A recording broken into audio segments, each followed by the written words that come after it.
Well, hi, this is David Harms, president of I-5810 Media, and this is the CMB Friday Future Feature. I think I got that right. I've been asked to address the question, how do you see the funding of Christian radio working in the future? I've come up with three things that I think are appropriate to answer this question. The first thing I see is the need, and it is happening, but the need to continue to base our fundraising on the storytelling. That way it just becomes part and parcel of the brand. It's less hype, more authentic communication of the financial needs of the radio station. And I know that's hard for some on-air hosts. They've been hired because of their ability to connect to listeners. And sometimes they might feel like asking for the money is a bit manipulative. But if you approach it with the idea that this is what God is doing and you're invited in to be part of that, I think that communicates the authentic nature of it. And as we invite people into the funding of the radio station, that just leads to great stories. And who doesn't want to get excited about what God is doing?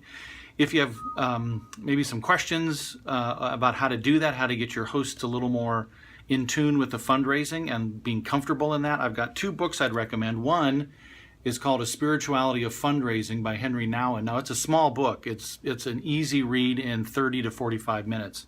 Definitely worth the time there. On a little deeper level, a book I recommend is called Revolution in Generosity. Even if you can only read the first 5 chapters, that's an incredible book to give you kind of an underlying, for lack of a better word, theology of fundraising. So that's the first thing, authentic appeals based on storytelling.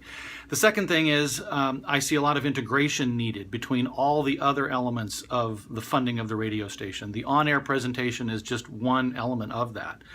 So direct mail appeals, your website, especially your social media, all that can tie in with a financial appeal, which is the third thing that I see, which is the need to create social media standalone fundraising.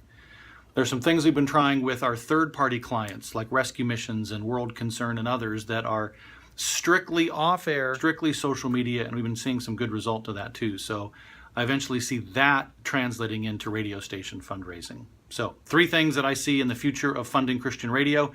Authentic appeals based on storytelling, that's happening. I think it will continue to grow. Integration with the other fundraising that you are doing in other channels. And then the social media presence, getting that to monetize, also something that is on the future and needs to happen. And we're starting on our end at least to see some of the progress there. So those 3 things. Thanks for your time. Look forward to seeing you all at Momentum in Orlando.